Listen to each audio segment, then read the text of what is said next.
Hi, and welcome to this live edition of the Witch's Haven. My name is Anan Celeste, and I would love to welcome you to this first of many classes here at the Witch's Haven.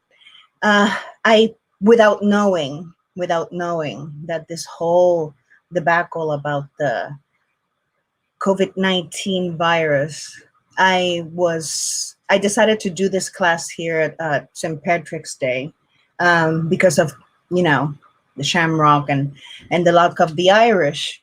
And I thought it would benefit the witchy community to actually know about these things that sometimes we don't want to talk about, because let's face it, in the spiritual community, we don't want to talk about these things. Why? Because of the many myths and many misconceptions about money, about abundance, about manifesting.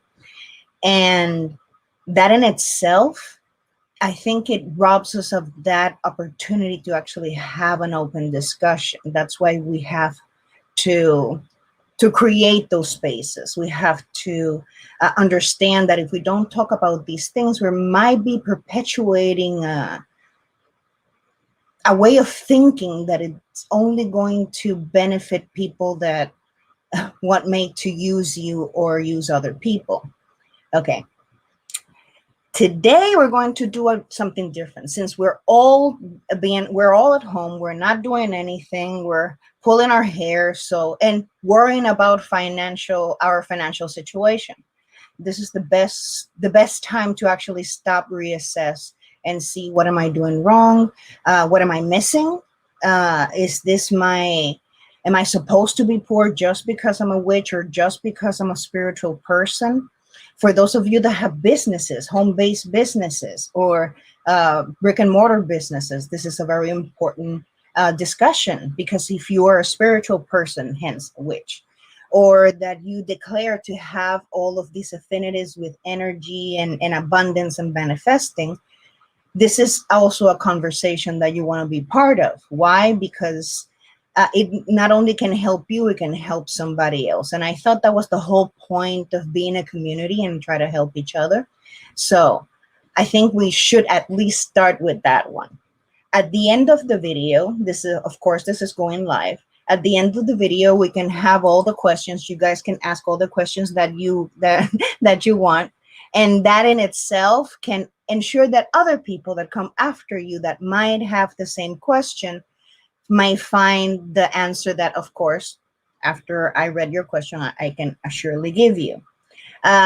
Welcome, Angie, and the Miss Derry Carpenter, my little Shamrock.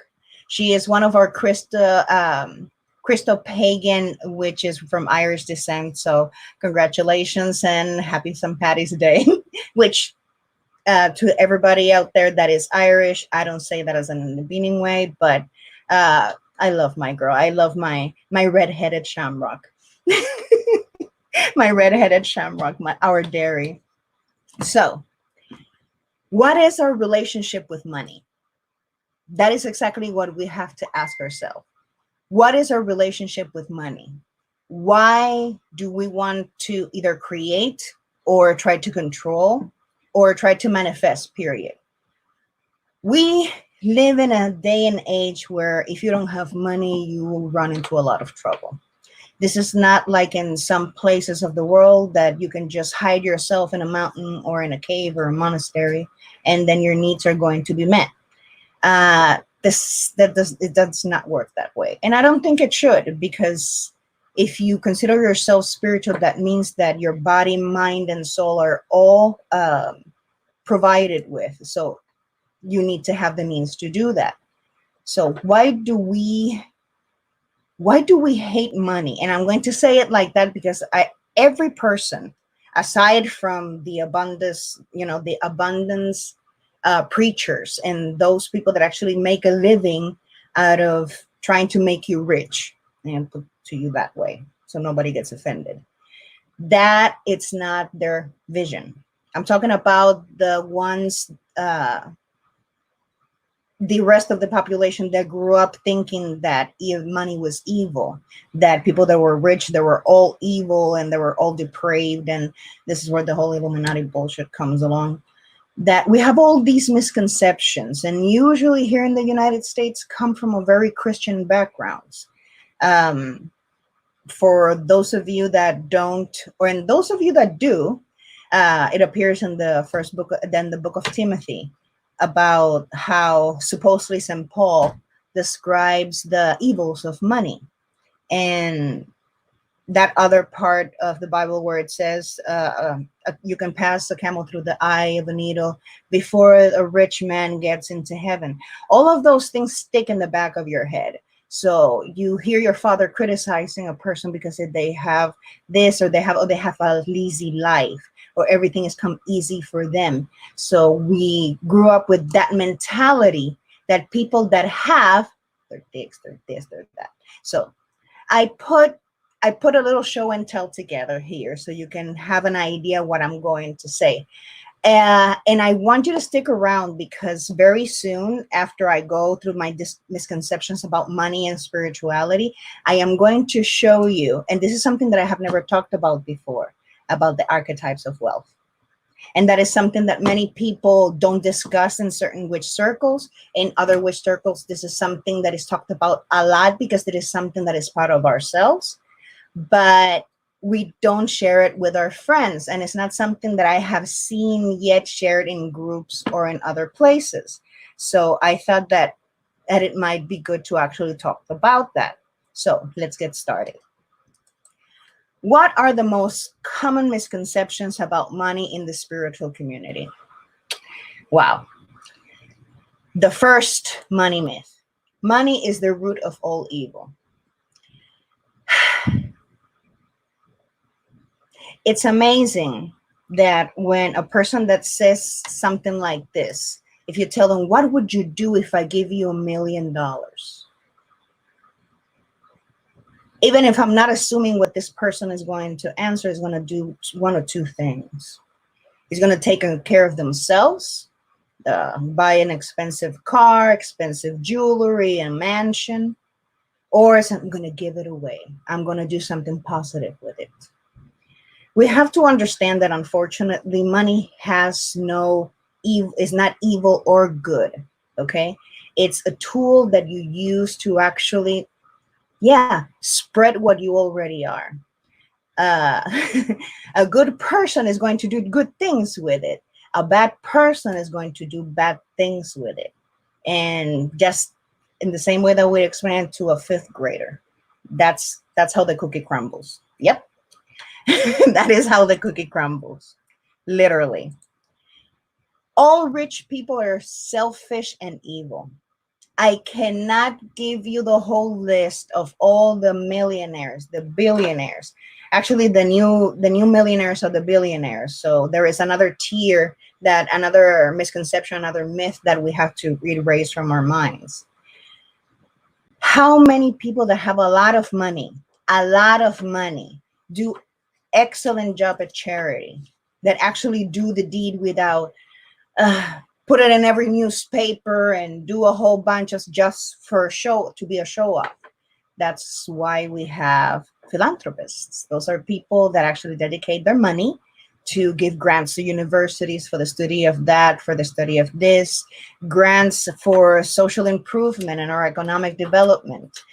Somebody that creates jobs and along those lines. We have to stop saying that a whole or the entirely of a specific population is either or. Let me give you an image. If it's true, and this is just an assumption, because things have changed a lot in the last 30 years because of the internet and because of this whole e-commerce thing. If there's only 1% of rich people in the world, and 99% of the rest are poor people or middle class or what have you, that they don't belong to that tier of wealth, are you going to tell me, and and there's and both sides have their most assholes and there's good people. So if there is 98% of the population is poor and only 1% of the population is has money, but all of these people, let's say 50% of them are good people and 50% of them are bad people, there's still going to be more bad people from the poor side. So if we're dealing with this, we can actually say that, of course, there should be good rich people out there. And I was wondering, if you consider yourself a good person, even though that you are technically poor, if tomorrow you would be granted $1 billion, are you completely sure that you would not do one single thing that is not going to affect negatively somebody else? That's a good thing to actually think about that. Another myth: money corrupts good people. That one made me laugh. Why? Because if you're rotten, honey, and then you have money, you're just going to do rotten things with either better toys or better trash. Because nowadays, that's another one of the examples. We have to understand that money is not going to make your life better. It's not going to turn you into this visage of perfection and body, soul, and mind. It's not. Unfortunately, it's going to enhance whatever the hell you already got. That's it. If you're a vulgar, loud mouth that are screaming in the middle of your 1-bedroom apartment in the ghetto, if you have a mansion with 47 bedrooms and 57 baths, you're still going to scream in the middle of your mansion. And yeah, you see, it is what it is. So you cannot assume that your life, your status is going to change. There is a reason why they call it new money, because you can actually see that there's certain things that you didn't grow up with, certain sacrifices or certain, behavioral adjustments that you had to make growing up with money that you didn't have when. And I can actually say that because I have seen both. I have seen both, and there is no freaking difference. There is no difference. You can take a person that has a lot of money but has no education. It has no morals, no manners. So to me, that person is it's bankrupt in many ways. So if we don't work with our crap before we get the money, we're just going to extend our hell, but with bigger, better, more expensive toys and vices. That's it. That's pretty much it on that, on that one. Things of value versus expensive trash. Everybody has seen the website, the shops, the store, the online store Wish. You can see a lot of things there, from $1, 50 cents for free. You can go to, for example, Tiffany's, or you can go to Cartier. You can go to many places where something this big can cost you $1 million or $3 million. We have to be very careful to have this nailed down. There is things of value and there is expensive trash. There is a saying that says, don't tell me what you value. Show me in what you spend your money and I'll tell you what you value. There is this meme that it was supposed to be a burn to millennials. It was supposed to be a burn to millennials. But I know a lot of people in their 40s, 50s, and 70s that actually have been doing this all their lives. When you have $100 in your hand, okay, and you have to go to the supermarket and you decide to buy produce that is organic, $100 for 2 or 3 bags of groceries, we consider that expensive. But if we take those same $100 and then we go and say, here, you can spend it, it's a gift card, go ahead and spend it on Target on whatever you want. That's good money spent. that people that say for a course in the local college or in your adult school that is $1,000 to get you certified in something that you can actually find a job. But no, that's too expensive. The new iPhone came out. That's worth $2,000 for something that you're only going to be using for the 12 to 18 months. And it's going to be worth shit. And it is what it is. It is what it is. We put value on things that don't merit us not even spending that. There are liabilities and assets. And we spend a lot of money and a lot of liabilities that at the end of the day, we're not going to do nothing with them. And that money, it's gone because you didn't invest in it. You literally threw it out the window. So you have to understand that there is a difference between the two. And that is going to help you decide whether or not you're going to assign that type of value to something that doesn't have it. Okay. Another myth, you have to go without to save and get out of your current situation. That's not true. If you are earning $12 an hour right now, you can stop buying anything that is complete necessity. And there is a percentage of that you can actually save. There is 1,000 other things that can happen. But if you don't change your source of income, you will never get out of that situation. And that is a fact. If you want to stop, you have to stop doing what you're doing if you want to stop being where you're at. It is what it is. You cannot put a candle with a dollar sign in it to magically one of your uncles to die and you get their inheritance. That follows another one of the wealth archetypes. And we're going to discuss those ones later. We're very close to that stage. So bear with me. You have to understand what your situation is. You have certain money coming in and certain money coming out. Whatever that's in between, that is the margin that you have to either stay in that same situation or getting the hell out of there. You cannot do that. You have to change your income to actually do that. Many people think, oh, I have to get another 8-hour job and it's going to be this mess. I'm going to be tired. I have a family. I'm going to school. I'm going to do it. Just wait. Just wait. But unfortunately, you have to increase your income in order for you to get out of that situation. So that is another myth. That is another myth. You don't have to go without. You don't.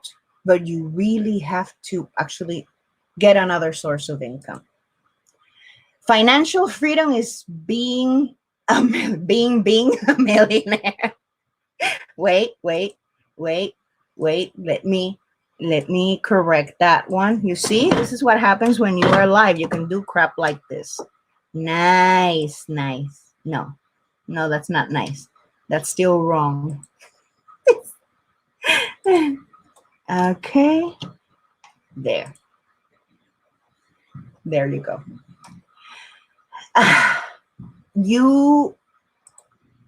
Financial freedom is being a millionaire.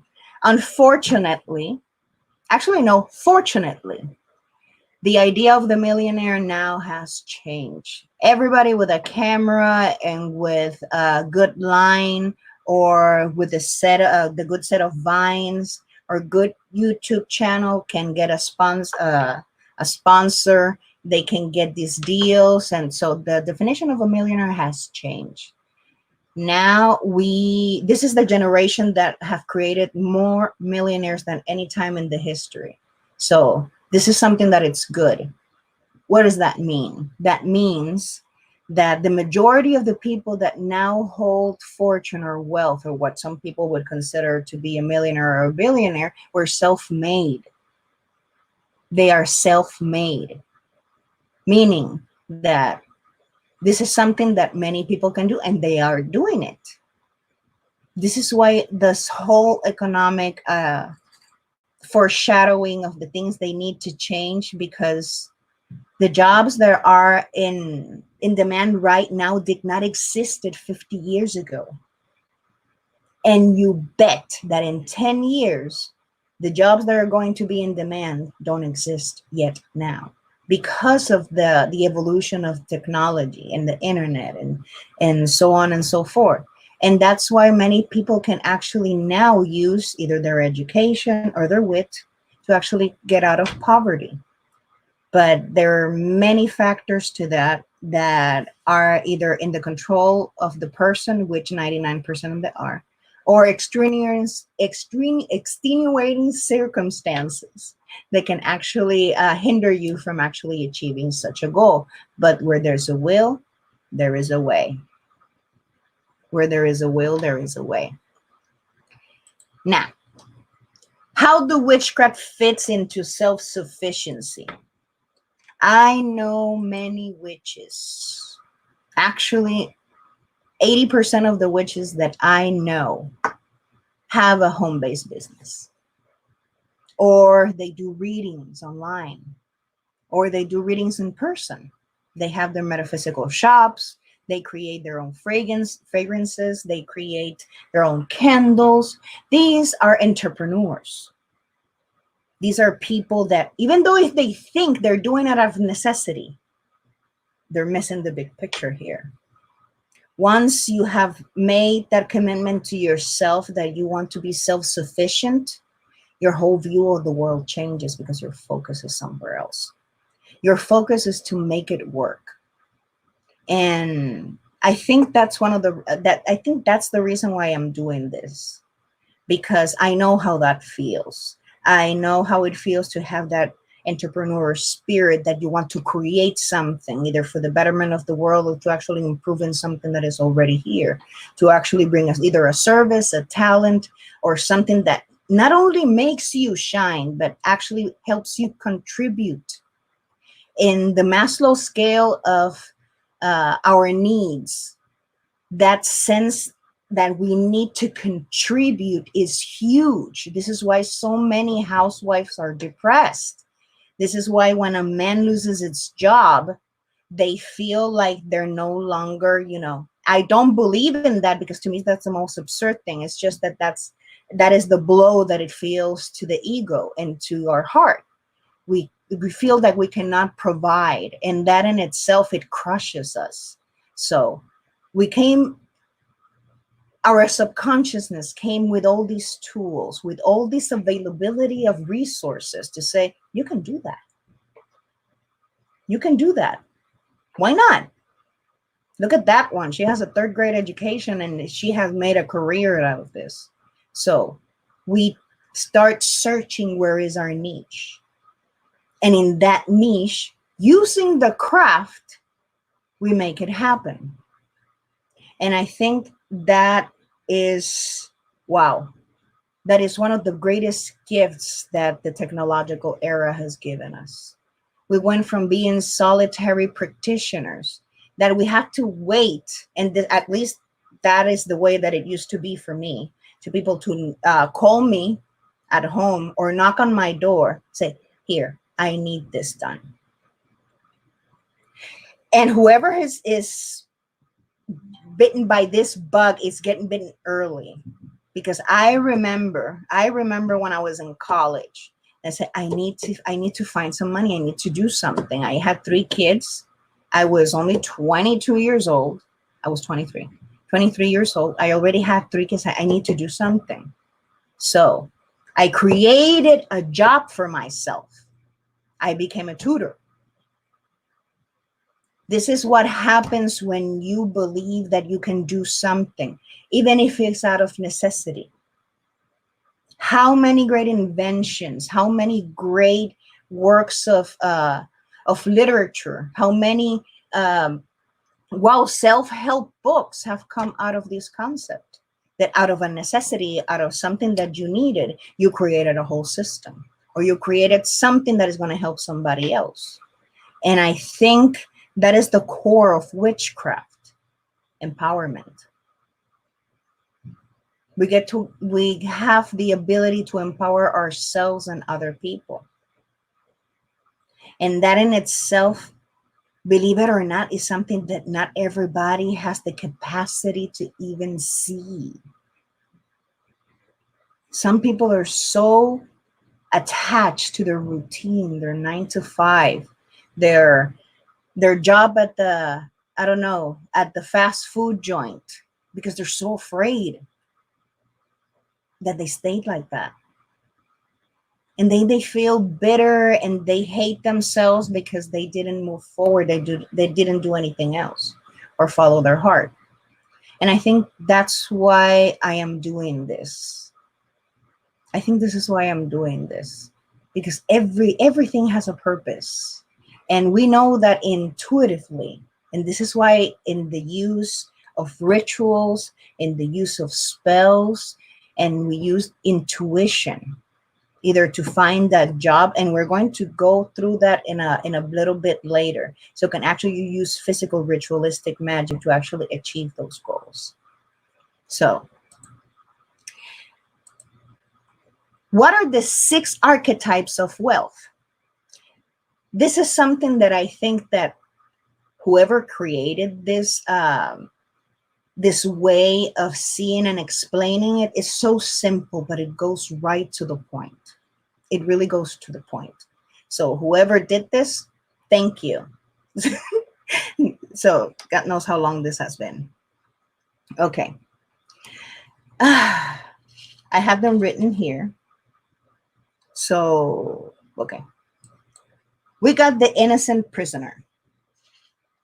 The innocent prisoner is they do everything right. These are the people that do everything right. They go to school, they get good grades, they get the job that they were supposed to be taken. They work since they were 15, 16. They were told, no, you have to study this, you have to do that so you can get there. And they do all of that, but they still feel trapped. And they say, even I did everything that I was told to do and that I would succeed. Why the hell do I feel like this? Why the hell do I feel like I'm being punished for something that I know I didn't do,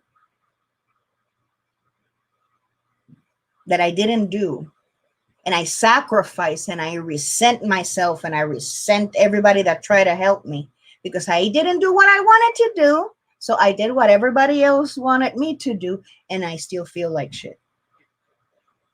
That's resentment right there.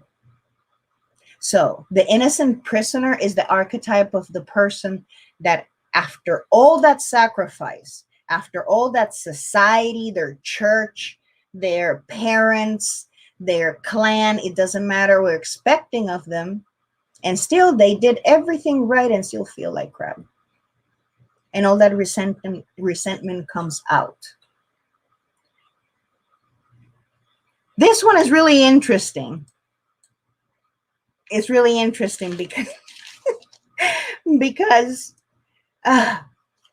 it reminds me of a lot of people that I know. Okay, it has the survival mentality. Like they know that they cannot count on anyone to do the right thing or the correct thing for them, and that's why they go they're always are solo. They find out, unfortunately, that if they want to go somewhere, financial wise, that they cannot be friends with everybody. And they don't want to piss off anybody or to step on anybody's toes, so they stay relegated to the shadows. This creates a sense of loneliness and detachment. And that in itself, wow. It forces you to wear many hats. When, for example, you have your own business, you have to do A, B, C, D, and G. And then you feel like you cannot go it anymore. And then you say, okay, I'm going to ask for help. I need to ask for help. Either a friend, but I cannot pay anybody. What am I going to do? And I hate asking for favors because they always, you have to pay twice as much. You have to feel comfortable asking. You have to feel secure that the people around you are going to respond.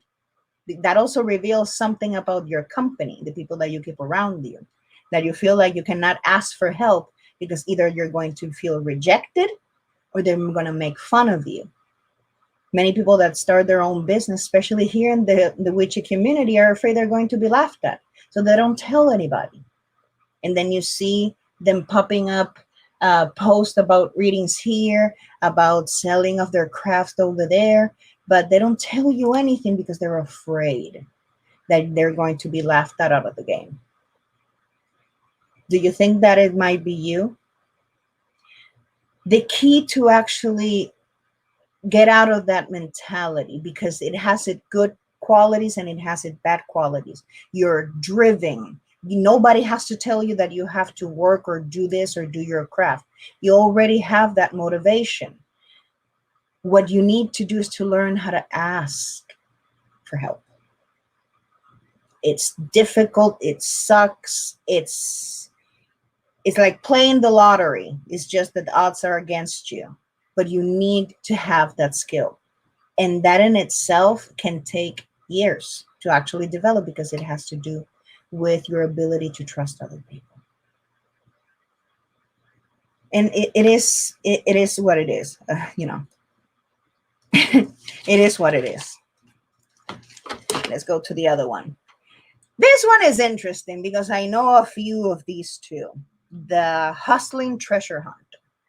The hustling treasure hunter is that it could be you, it could be somebody that you know, that they see these ads on Facebook and on YouTube about getting rich quick with these schemes and multi-level marketings, and they want to sell you this because why not? Somebody sold it to them. They get bored after 3 or 4 rejections and they just drop the whole thing. And I have to say it like that because it doesn't matter what it is. Even if it is multi-level marketing, if you're not willing to actually do the walk, talk the talk, and actually do the research and do your thing, nothing that you take upon is going to work, because you are cutting and you're jumping stages. You're actually you're still working for somebody else in the guise of your own business. So you don't do research. You just, oh my God, I can get $5,000 in 30 days. And this is the hustling treasure hunter. This is the person that believes in winning the lottery, that all of their dreams are going to come true one day when they guess that mega Powerball. And unfortunately, that only happens to a minuscule part of the population, and 89 to 90% of people that win the lottery are broke within 2 years because of the same mentality. So either way, you have to change the way that you're actually gearing that energy, because if you keep going like this, you're going to be 40. When I was 20, I was giving the same speech. When I was 20, I was giving the same speech when I used to be a pastor. And I used to say, when you're 45.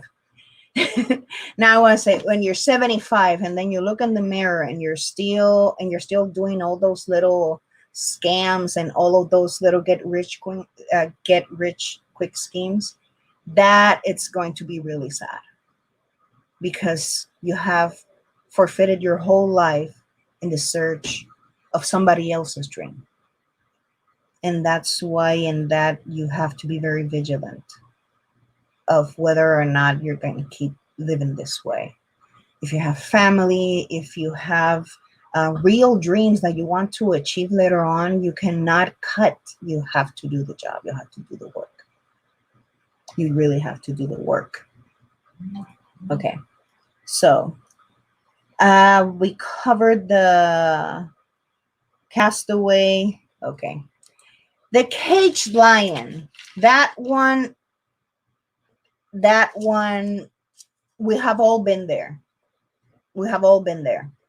The caged lion is nothing else that a person that knows that they're strong, capable, intelligent, that they are giving, that they are actually providing, that they're actually making a difference, but they feel in a different type of cage, in a cage that supposedly is put there by other people, meaning that either I'm trapped here in this job, in this situation, because I cannot risk not having that paycheck. I cannot risk getting fired.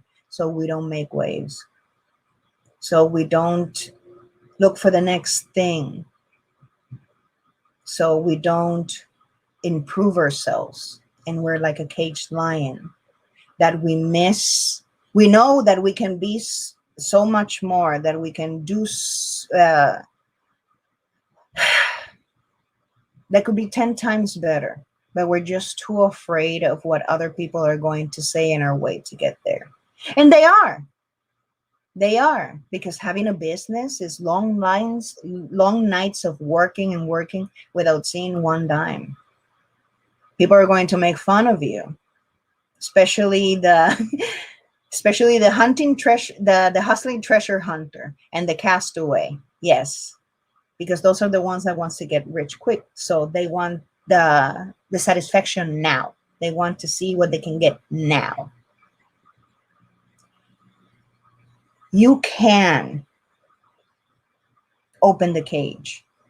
It's just that you have to decide whether or not it's going to be worth it. The people that you're going to lose and the truth that you're going to be able to see. Because I think that most of those lions, that is the fear that they have. That they're going to see something in someone that they don't really want to see. They always knew that it was there. I say rip that bandage and screw that. And the last one, and this is for my friends, the overachievers, the unfulfilled king and queen.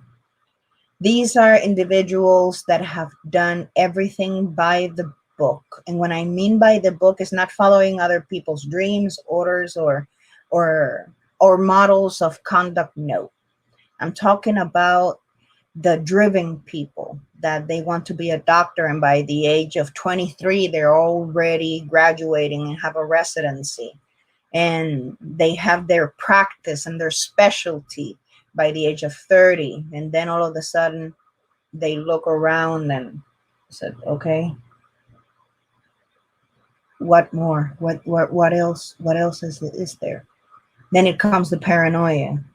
That one is better than me. That one is doing much better this and this. That one has more cars. So the competition never ends. This is a person that lives by competition. That is the oxygen that they breathe. Without competition comes paranoia. So it's a never-ending cycle of, if I got what I got, who is going to take it away? It is a very lonely existence. That's why they refer to as the unfulfilled king and queen. They have everything, but they want more because they're not satisfied. That in itself is a nightmare. Many people make fun of people like this because I cannot believe that she wants more or he wants more. It's never enough. Can you imagine the nightmare that it would be to live like that? Can you imagine that you see enemies everywhere? And I'm not talking about this is a personality type. So it's all about competition. It's all up to you to actually review these type of wealth archetypes. You can create your own wealth archetype. Well, I thought that couldn't be done the way that this person did it with these examples, because it would be really difficult for everybody to actually understand. And especially in the witchy community, I appreciate that it incorporated something that, at least to me, it was the most important, and that is the chain magician. The chain magician, it would be practically, not the entirely, but a huge chunk of the witchy community, especially those that come from organized religion or no religion at all. These are the people that are going against the grain, that have not only power, but knowledge. These people have, we talk about book of shadows and rituals. These people don't need any of that. When these people speak, they not only speak truth, but they actually solve problems. These people are the ones that Actually, some even would say that can create miracles. And yet they dumb themselves down. They don't help anyone. They don't talk about what they do or what they can do because they're were told not to. Told that witches were evil. That when you use your heart and your power and your skill for herbs or for loving and listening, that is bad, satanic, out of the question. In the same way that decades ago it was wrong for a woman to read, that it was not ladylike. And that can create a major hindrance in someone's personality and self-esteem. How many witches do you guys even know that are like that?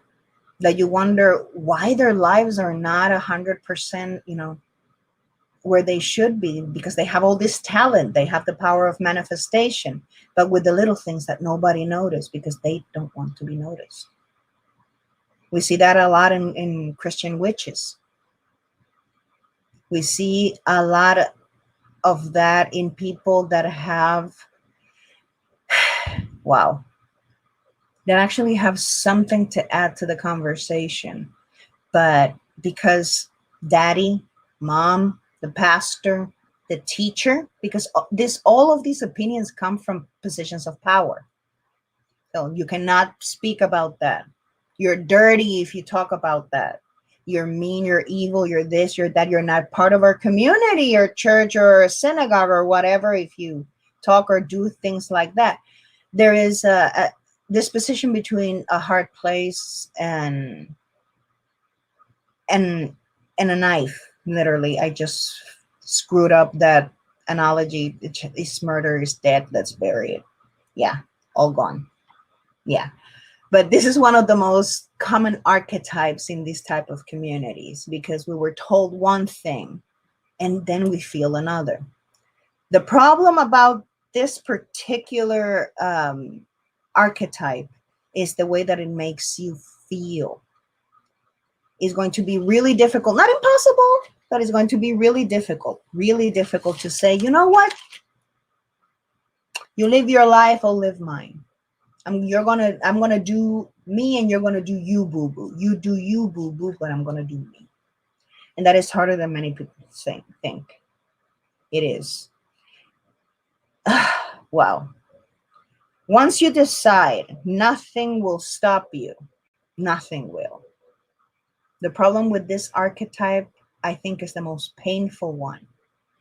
You're the only one that can change this reality. In the same way that the other archetypes, there is some sort of recognition and responsibility taken. In this particular one, you have to really say, I don't care what other people think or say. Even if it's mom, your own children, your significant other. And not just say it. It's a sensation, and it's a freeing sensation. It is. You still have to take responsibility for your own actions. So why not do it in the open? A genuine life starts with being true to yourself. And I think that is the main secret that everybody keeps ignoring. That we have that ability. So how can we start? This is the best time to actually do this. And I'm going to tell you why. We're 43 minutes into the live, so I'm going to try to comprise this as much as I can, but I don't want to miss anything because this is the kind of information that I wish somebody told me when I was 12. Like literally, my life would have been really different if I knew all of these things when I was 12. Where to start? You have to determine what you really want. If you want to be your own boss, if you want to learn a new trade, if you want to have your own career, this is the time to actually put all of those things in paper. Either put them to rest forever and not torture yourself about it anymore, or actually do something about it. You have to know, if you want to have your own business, what that business is about. Who is your targeted audience? Why are you doing this? What are you trying to achieve? What is your year long plan? What is your 5-year plan?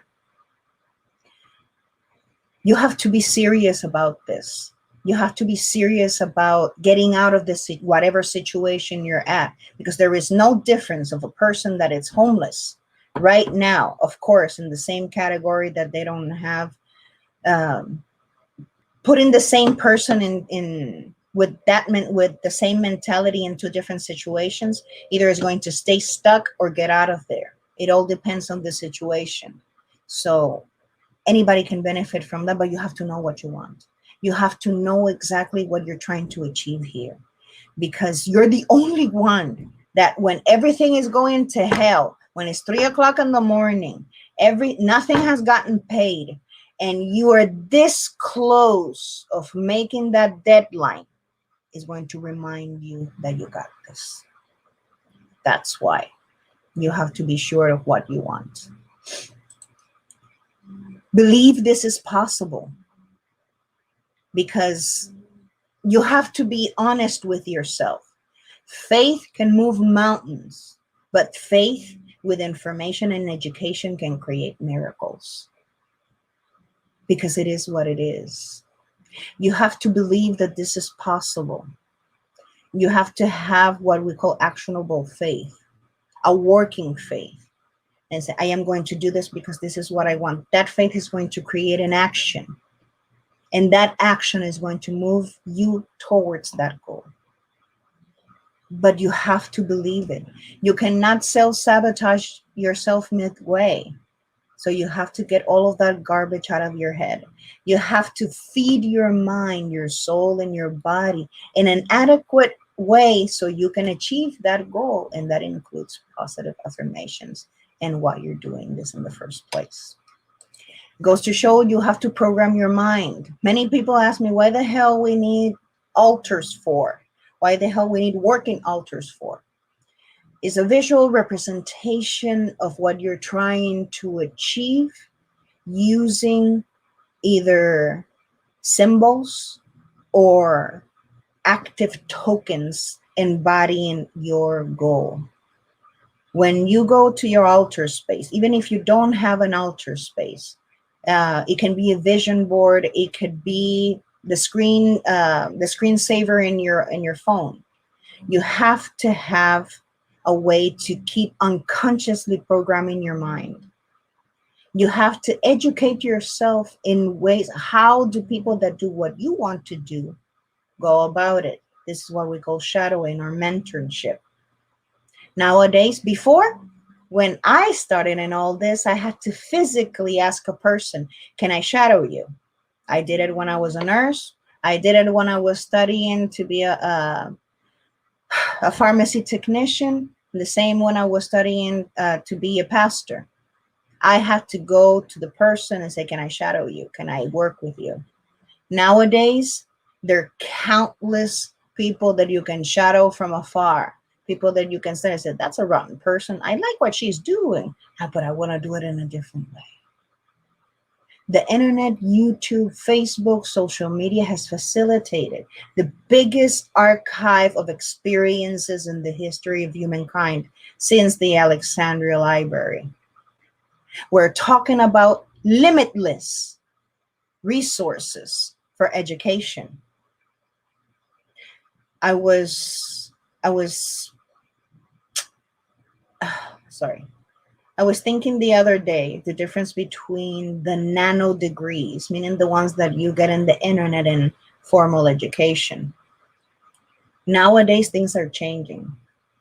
You cannot just go through life with a 4-year degree or a 2-year degree or a master's degree or what have you. You have to actually supplement that education with other sources. You have to get certifications, and that goes only for those trades that require that type of certification.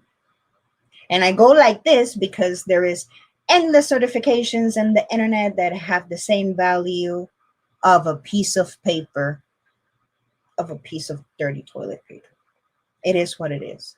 So the game is changing. You have to reacquaint yourself of what's important, what people are hiring, how people that are creating their own micro businesses are doing things.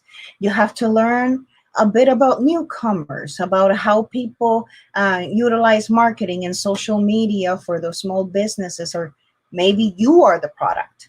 Maybe you need to create those hubs for you to actually give your services to. That's another life. So there are many ways that you can program your mind to actually achieve those goals, but you have to put those reminders in front of you. And there goes their visual representations of it. It goes, for example, people that want to lose weight. I don't understand why, but you see those movies from the 80s or the 90s that you see the chubby girl, and then she would put all of these pictures of really skinny girls or really chubby girls and in front in the refrigerator. I never understood that when I was little. And when I started studying psychology, it's kind of cruel and wow, but that is part of our human condition. We want a physical, visual representation of the things that we want to achieve. And this is why we use Alter Space for, to put those reminders there. Please don't do the fridge thing. To me, that's really cringy. And no, that's really no. Yeah.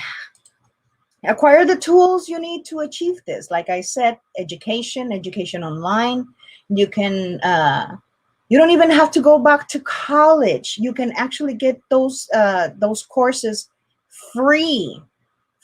I have been taking courses from UCLA in the internet for years. Classes on things that you have no idea.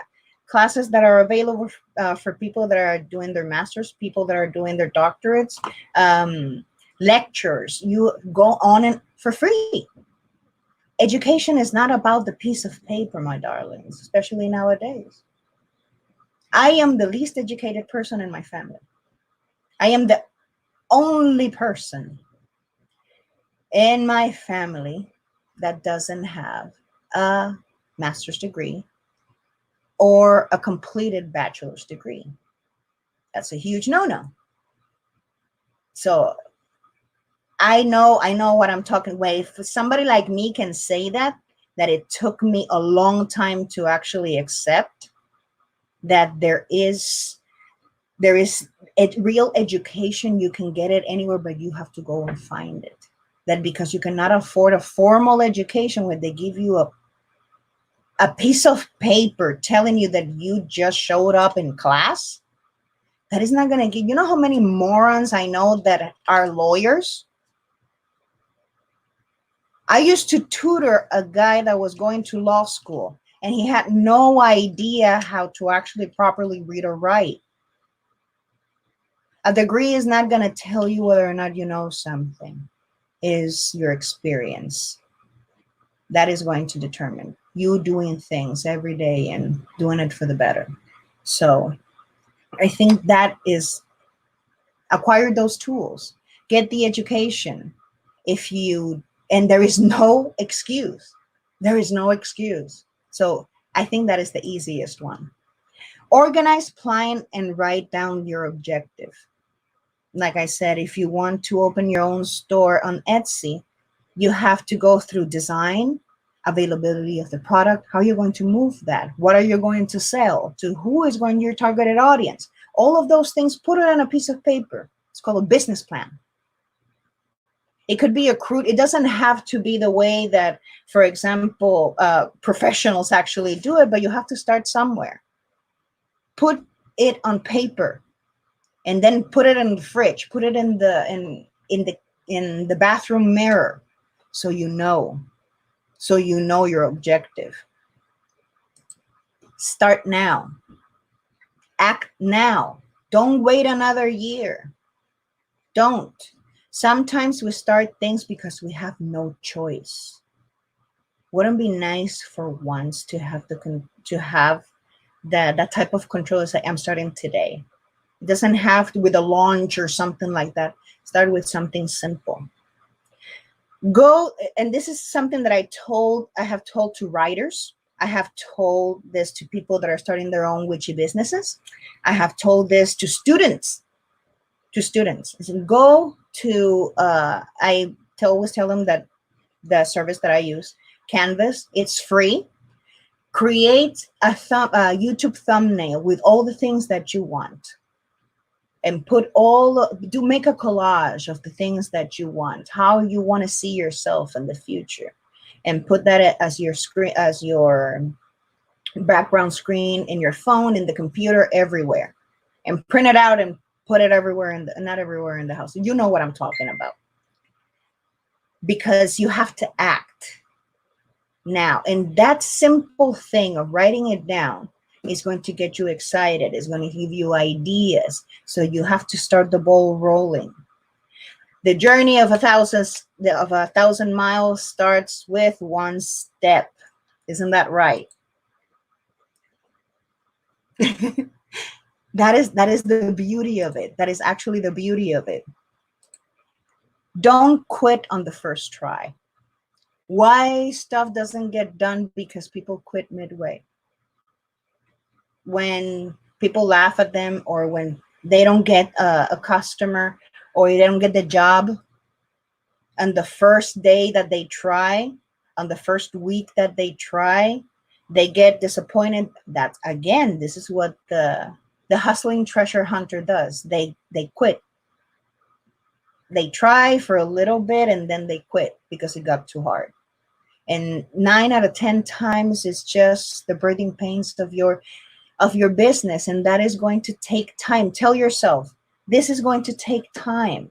Tell yourself, this is going to be worth it. Why? Because I am taking that time to re-educate myself, to find new ways of marketing, to find new venues of getting income, to find new contacts so I can actually grow my community. That is going to take time. It's not going to happen overnight. So you have to keep that in mind. Channel the power of delegating. Hi, Kristen. Channel the power of delegating. And this is something that this one right here, it's really hard for me, because that was a skill that I did not have. Like, to this day, I still have my Gemini cricket. Angie Bryan is it, you need to ask for help. You need to ask for help. And it's not that we do it on purpose. It's just that we're so used to do things on our own, at least in my case, that I forget that I have that option. In any business, in anything that you want to do to improve your situation, you need to delegate some things, especially when it's starting to take off. Okay? That is what people that have a lot of money do, because they know that they don't know everything, that they cannot be good at finances and marketing at the same time. You can try, at least at the beginning, to wear all the hats, but it's going to come a time that is going to be almost impossible. And I know, because it is true. It is true. And the more that you refuse to actually delegate those little responsibilities, it doesn't have, I remember what I told an old friend of mine when she was barking at me about not delegating. I said, but I don't have money to pay these people. I don't have anything of value to give them. And I remember that she went, oh, look, people that get attracted to your business or to your circle means that you have already something to give them. It's your responsibility to actually offer something of value only to them, not value to you, because they're giving their help to you. Something of value to them that you can actually provide, even if it doesn't have to be money or goods. But it is possible. And then she said, Why do you think internships were made for? And that never crossed my mind. I have to be honest, that I was kind of jealous because that never crossed my mind. And so you have no idea if you're helping someone that needs to learn that skill and have nowhere to practice it, and you're giving them that opportunity. And I go, oh. And then I tested it. I did tested it. And lo and behold, I'm all blushed up because it's true. And she was right. And this person in specific, that was a long time ago, she was really grateful for it. And I even had the opportunity to go and speak at her college about something very similar to this. Not witchcraft, of course, but very similar to this. So I performed the service, and she in exchange did two things. She further, in her case, her education and to practice more about what she was doing. And I got the help that I needed it. So it's not like you're robbing anybody out of nothing. You're actually helping someone follow their own dream. So I think that is part of all this, to actually see those things, because sometimes it's not that we don't want to. It's just that we don't see it, and I couldn't see it. Shame on me, but I'm learning. I'm learning, Angie. I'm learning. I'm learning. The subconscious mind, the brain, and the sixth sense. Okay.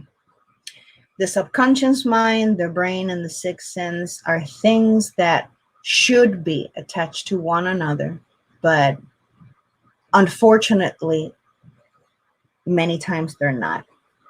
We have to relearn how, yes, to trick our brain into doing things. That's why we call it rituals, repetitions of things.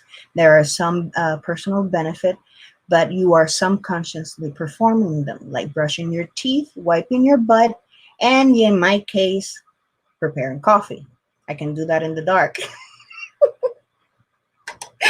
So we have to allow our intuition to play the part, but with rationality. Sometimes we have this gut feeling of the things that we need to do, to go after something in specific, but our brain doesn't understand it, so it cuts it off. It cuts it off. The same way that when we are very excited about something that we think that we can do, but there's this nagging voice in the sense of, it's bullshit, it's bullshit, it's bullshit, it's bullshit, and we don't want to hear it. So we have to actually incorporate a rational thinking, meaning discerning what's good, what's right, what's stupid, what you can actually benefit from,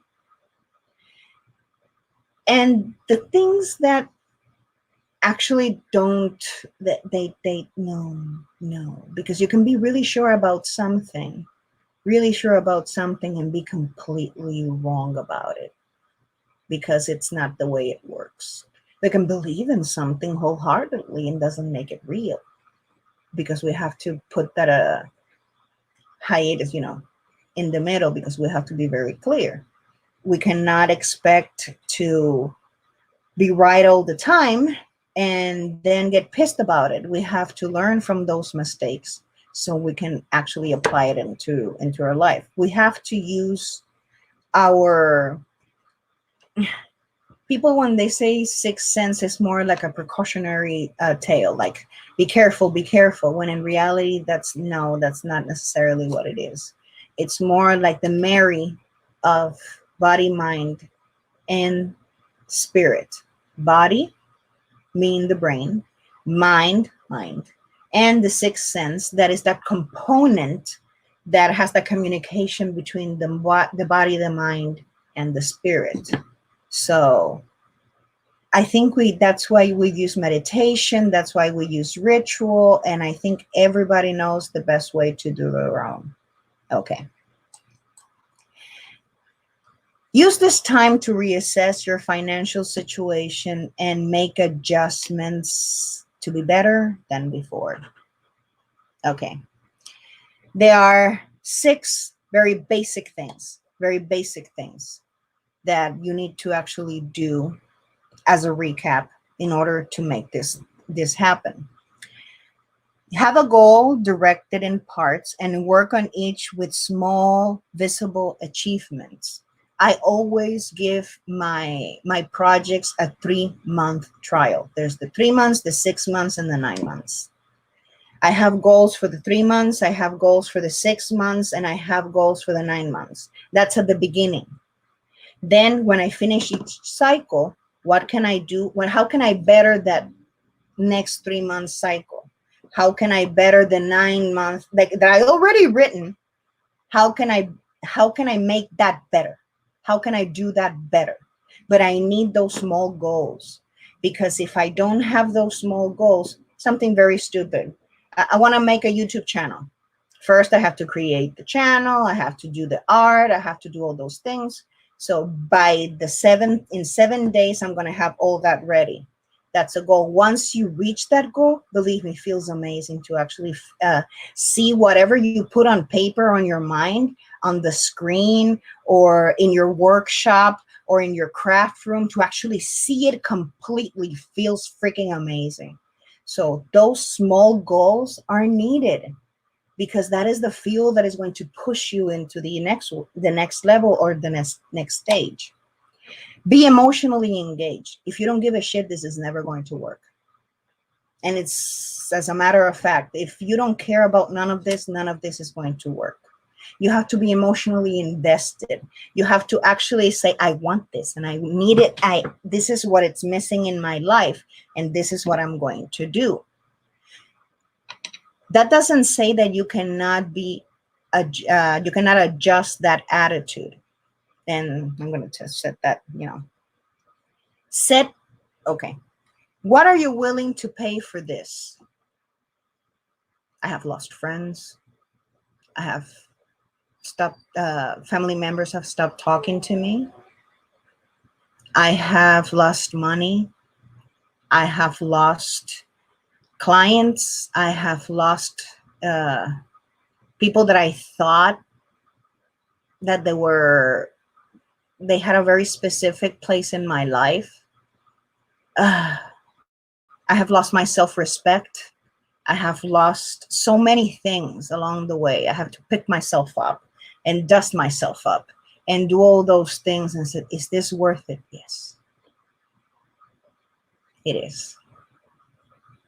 And that always have been my way of thinking, because if you really want something, there's certain things that you're willing to sacrifice. And the first one is time. And you have to get over the fact that you're going to be working a lot for little to no remuneration. But if you really want it, believe me, that is going to push you even further. It's going to push you even further. Okay. Set a date to achieve that goal. And when I say not achieve mini goals, I'm not talking about the business plan per se. I'm talking to give yourself a date that if it hasn't happened by then, it could be a year, 2 years, 5 years. After all the modifications and after everything that you're going to put in it, that you're going to say, you know what? I love you, but it's time for me to go in another direction. One thing is quitting, and something completely different is to rethink, remodel, and regroup and start all over again. CEOs and people that have had huge companies like Elon Musk and other giants in the industry, they create these companies. He was wasn't he the one that created PayPal, and then he sold it for billions of dollars, and now the dude is sending spaceships to space. He has revolutionized the electric car. Sometimes a project has an expiration date, not because it failed, because you have outgrown it, and you are supposed to move into something bigger and better. So don't cry over that. That means that you're going to create something better.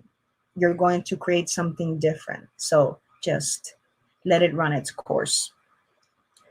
Laid out a plan, start of what you want, why, and any detail, and complete your vision. That is the business plan, like I mentioned. When you put that on paper, you're making a commitment to yourself. For good or bad, you're making a commitment to yourself. And this is where you're going to shine.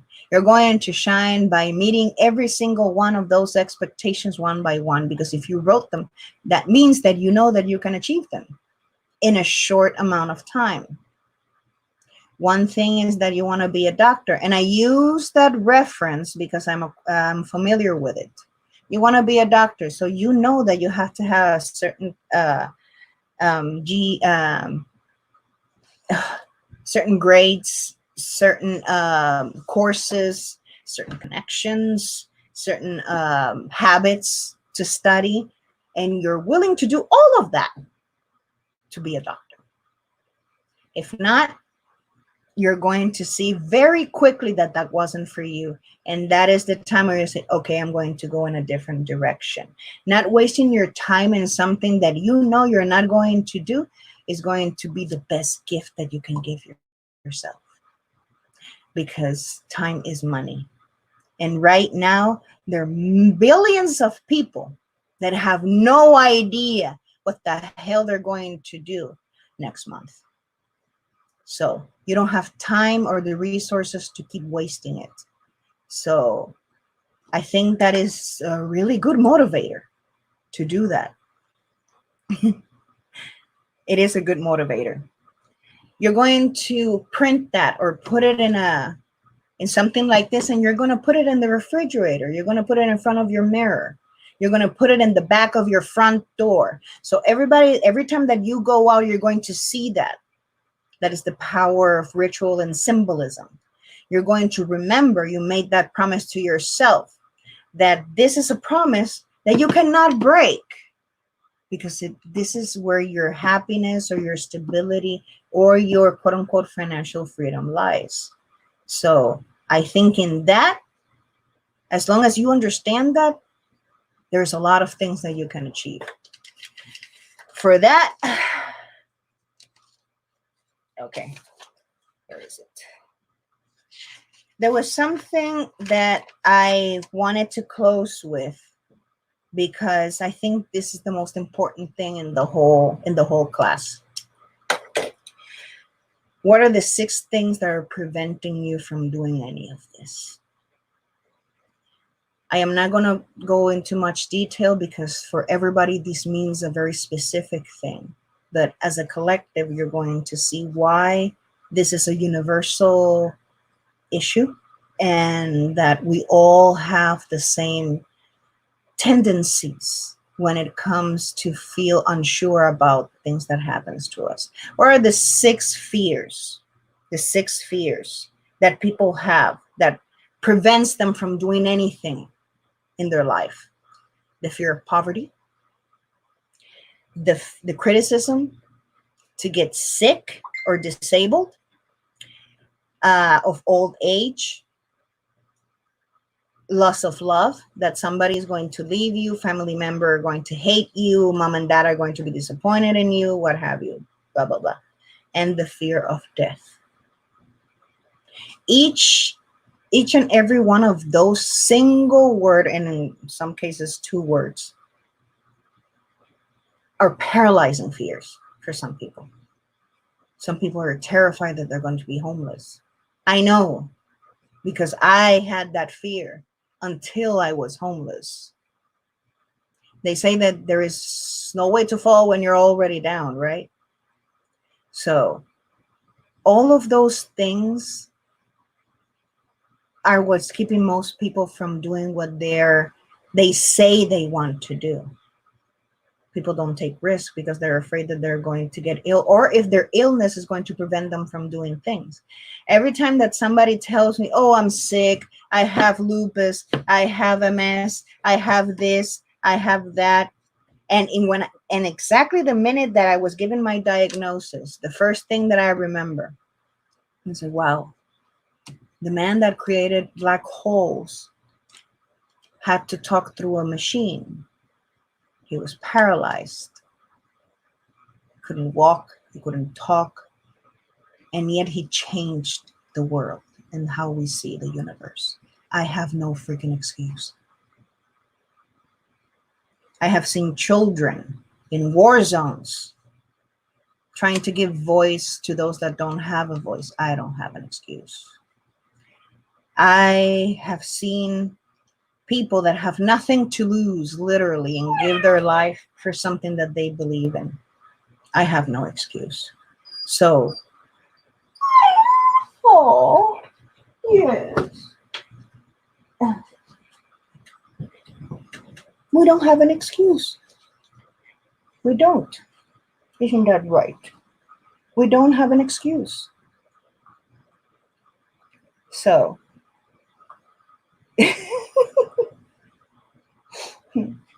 we have to choose happiness. And if we actually use all of our time complaining of the things that we don't have, we can't see the things that we do have.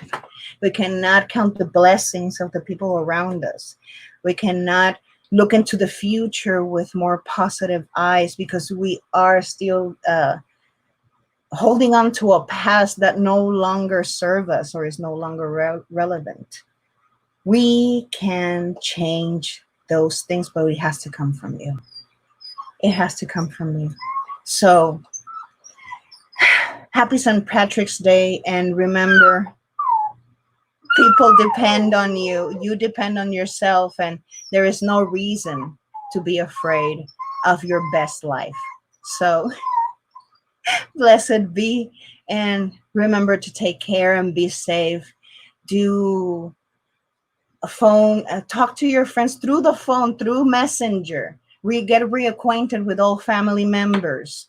Call on the phone that old lady from down the block that she probably has no one. You're not going to regret it. This is just, it's just temporary. Use this time to reassess your life and change what it needs to be changing. Blessed be.